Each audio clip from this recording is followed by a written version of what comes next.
That doesn't mean that I don't love my family. I love them. And it hurts me, to be honest. It hurts me that this had to happen, that things had to happen this way. And I think a lot of people expect to okay, you have to love me no matter what I do. And especially when it comes to family. And that's not true. That doesn't mean that because I love you, I'm going to cover up certain things. But I did get a comment that stated, even if you felt that certain people in your family were doing things the wrong way, you shouldn't have talked about it publicly. Hello, everyone. Happy Monday, and welcome to another episode of Chiquis and Chill. This year is going by so quickly already, I can't even believe it, but I'm happy. It's been a good year so far. A little bumps in the road, but can't complain too much. Today is going to be another personal episode where it's just me and the microphone. I'm going to be talking about something I call toxic loyalty. So let's go ahead and jump right into it. This is Chiquis and Chill. So toxic loyalty is something I've talked about on my Instagram, which is why I decided to talk about it here on my podcast. I posted a quote the other day on my stories and it got a lot of attention. Let me read that quote for you guys now. I wrote it myself, actually. Loyalty is a great trait to have, but toxic loyalty is deadly. Know the difference. #be aware.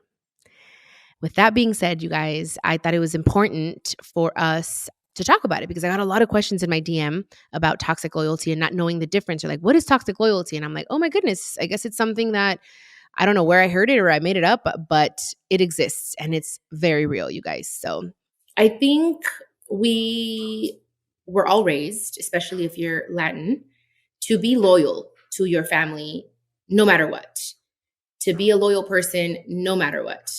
And I agree to a certain extent. I think it is important to be a loyal person in business, in relationships with your family members, friendships, etc. Absolutely. It's good to be a loyal person.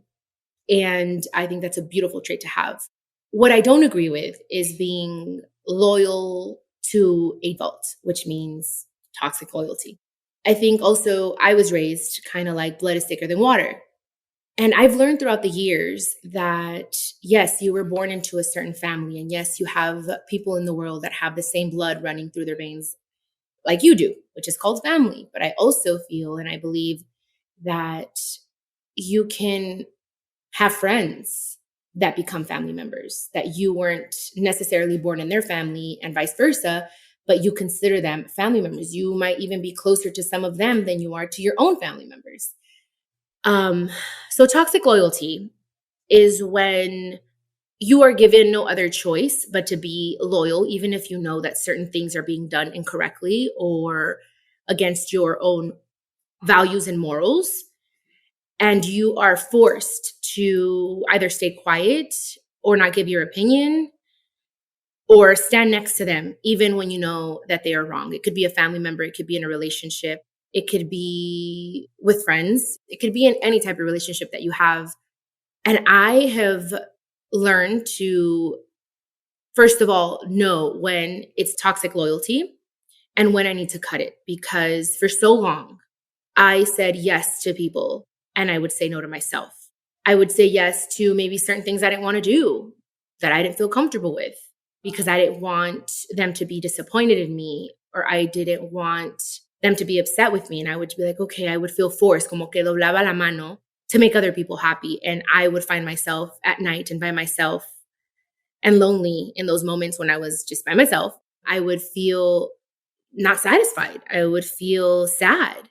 And I started learning to say no, to not feel obligated to do certain things because it's a family member, to stay quiet because it's a family member. I think también en nuestra cultura, muchas veces dicen, pues es tu tía, pues es tu abuela, pues es tu hermano, pero es tu mamá. And that's another thing I posted. And it's like, no, wait a second. It doesn't matter who it is. Toxic is toxic.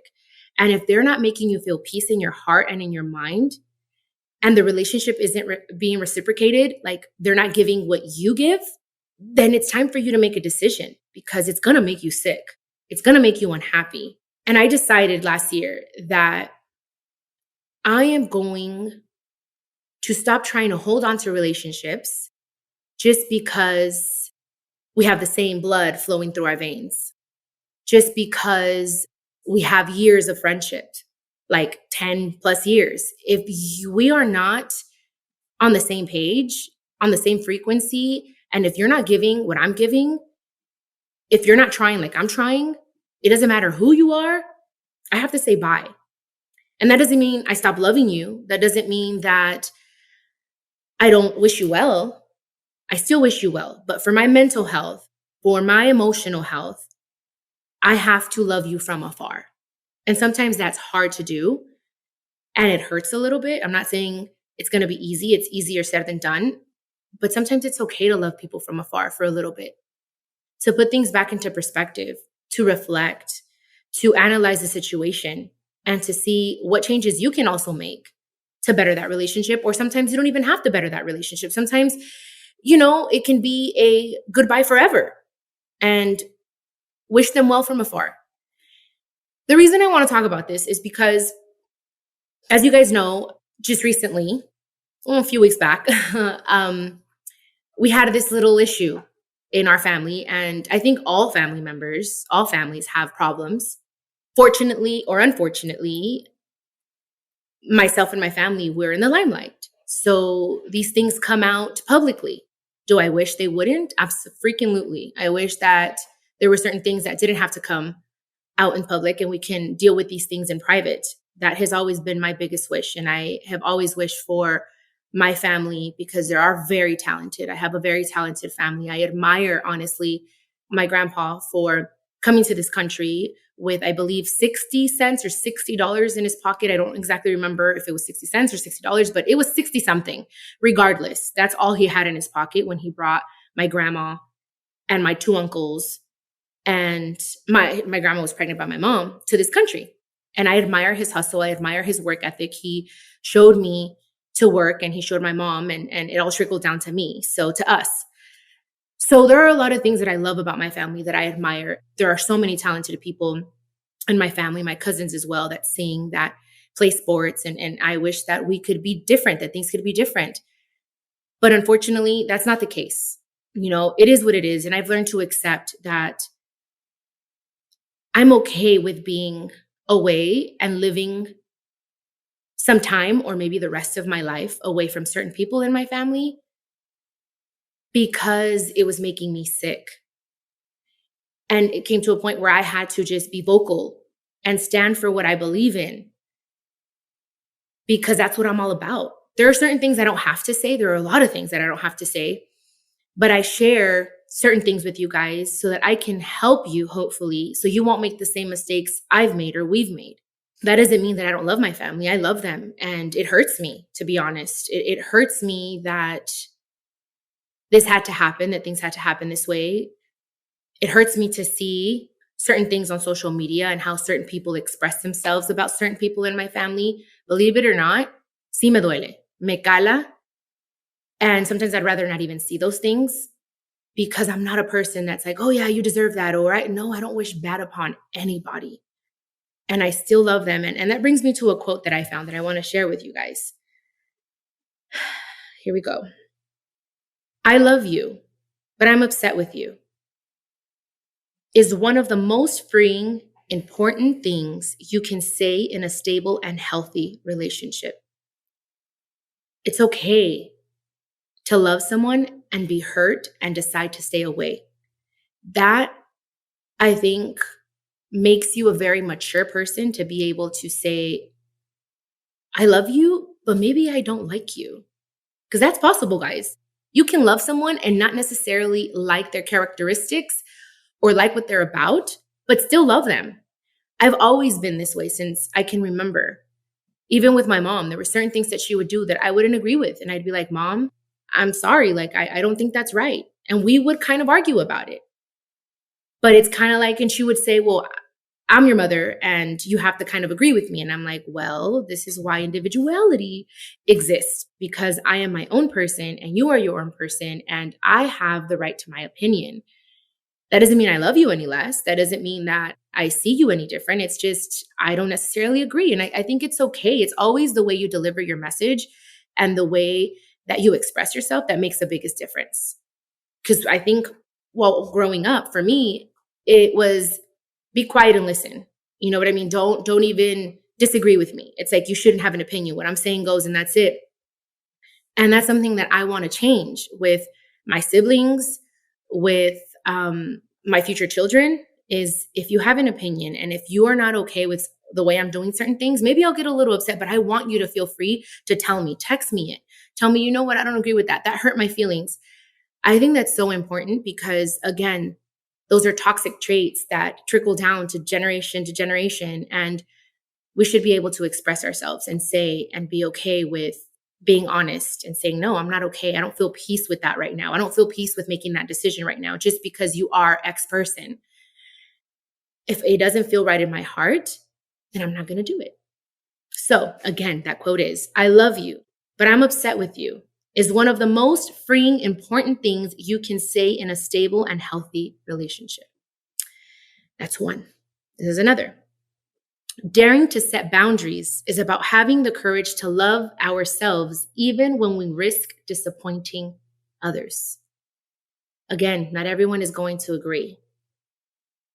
But when you're being honest, you're being truthful about your feelings, and you're setting healthy boundaries and respecting those boundaries, whoever gets hurt, that doesn't mean you have to be mean about it. It's just being honest and direct and transparent.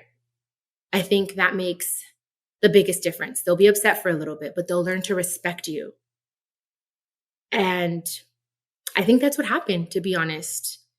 In my current situation is that I grew up and I'm a person that loves to learn and to grow, and I read books and I go to therapy and I do life coaching and I have a mentor. And for me, it's like in order for me to do all that I'm doing and to have this podcast and to write books, I also need that. I also need to refill my tank. And that's what I do. And I've learned and I've grown to say, what are the toxic traits that I have learned from my family? And I'm not saying that, or from even my mom, I'm not saying that what they did was wrong.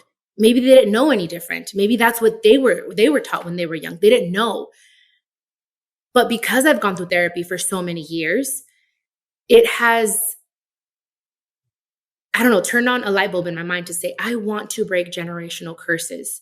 Not that my family, not that my mom, not that the way that I was raised was wrong. Because honestly, guys, I am so grateful with the way that my mom raised me because, like I said on a previous post, my mom was a tough professor.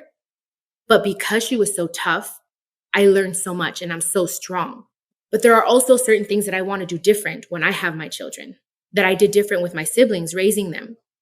I want them to be able to speak their mind. I want them to be able to express themselves, certain things, because again, we are taught to just be quiet and listen and don't have an opinion. I guess it's all about learning, and how are you going to be different? And how are you going to also take certain things from the way that you were raised? And you know, I mean, there are great things. I'm not saying that everything was bad because it wasn't. There's a lot of great things. There's a lot of things that I admire about my family, about my mother, you know, a lot of things that I'm like, damn, like she was a badass, you know? And there are the other things that I'm like, okay, I want to change a little bit. I want to change this for my future children.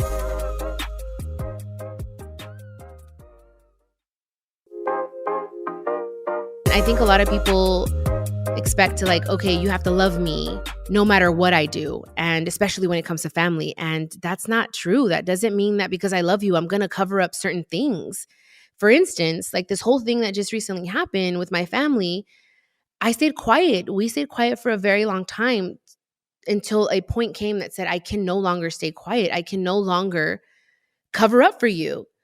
I can no longer say no to myself and say, okay, I'm going to stay quiet. I'm going to stay quiet to say yes to you when you know that you're doing something that's incorrect and you're trying to portray yourself differently in the media. And that's where I'm like, wait a second. I love you because believe it or not, I still love my family. I want them to be okay. They might not feel the same way for me, and that's okay. But I had to do that with love in my heart and saying, damn, I care about my cousins. I care about their feelings. I care about their futures. but what's right is right. And my job as a human being and what I take pride in, no matter who you are, is standing up for what is right, what I believe is right, and having morals and standing behind those things, behind those morals, and being true to that, to the truth is so important to me. It doesn't matter if you're a family member and I can still love you, but hey, you're wrong, dude. You're not doing this right. And I'm gonna just put it out there, because I feel like, I don't know. I feel like that's even with like my books that I write and the things that I've written about and the songs that I write and the music that I record. It always has some truth behind it. It's not just because, you know what I mean? It's not just because se me antojó decirlo. And it's like, wait a second. No. If I'm going to say something, it's because I firmly believe this is the correct thing to do. That doesn't mean that I have to be in agreement. I love you, but again, I don't agree with you. That's totally fine. Sometimes I think in our families, we, again, tend to be like, okay, well, regardless, this is your grandma, for instance. And yes, talking about my grandma personally, I'm very grateful for her, for everything she did when I was younger, for helping my mother raise me while my mom went to school and worked. And she was like my first mom before my mom was my mom. She was so young. My mom was so young when she had me. So I'm very grateful. I'm not an ungrateful person. For me, it's like, I am so grateful for that and for everything you did and that you taught me. But now that I've gotten older, I've seen certain things that I'm not okay with and that I can't sit there and be okay with certain things that you either say or that you do that go against what I believe in and what I was taught. So unfortunately, I've had to step away, as I've said before, but that doesn't mean that I forget everything else that they did. Like, for instance, one of my uncles was there for me when no one else was. And I'm very grateful, no matter what he may think now. But because he was there for me in that moment and during those hard days does not mean that I have to be loyal to him the rest of my life, even if he's doing things that I don't agree with. And that's the point that I got to, guys. Like, it's like, I'm grateful for that moment. That was almost 10 years ago. And I'm grateful and I'll never forget that. And I will always say thank you and I'll never forget. But now things have changed. Things have evolved. I have grown and I am seeing certain things. And I have the courage and the strength now to say, hey, I'm not okay with this. And so many of our elders demand respect. And just because you're younger than them, it's like, you have to respect me no matter what. Well, in order to be respected, you need to respect. Like, it's earned. Respect is earned. And I have the right to express my mind and express what I'm feeling and tell you that I'm not okay with certain things that you're doing. And you should be okay with understanding that and having a conversation. I'm not a little girl anymore. I'm going to tell you I'm not cool with that. And you should be able to listen to me and try to understand me, So I think that those are just things that happen in our families, that it's like people they always see you as that little girl, just be quiet, don't say anything. It's like, wait, I'm a grown ass woman now and I have a mind of my own and I need to be authentic to that, to my higher self. And I don't know if our elders know how to deal with that. And that's another thing. They expect, our elders, our grandparents, I guess, or whoever, our uncles and aunts and maybe older cousins, they think that, okay, well, I'm the eldest. You have to look for me. You have to send me a message. Yes, but also you can also text me and see how I'm doing. You can also come over and ask me how I'm doing, what I ate, if I'm okay, if I need anything. That is all I feel like toxic loyalty, guys, where it's like, wait, let's just erase all those traditional, sometimes not negative, but I guess I don't know what other word I can use, but stigmas of wait a second, it doesn't matter. It's like, you can also, don't let your ego and your pride get in the way. You can also ask me how I'm doing, and you can also take the opportunity to listen to me,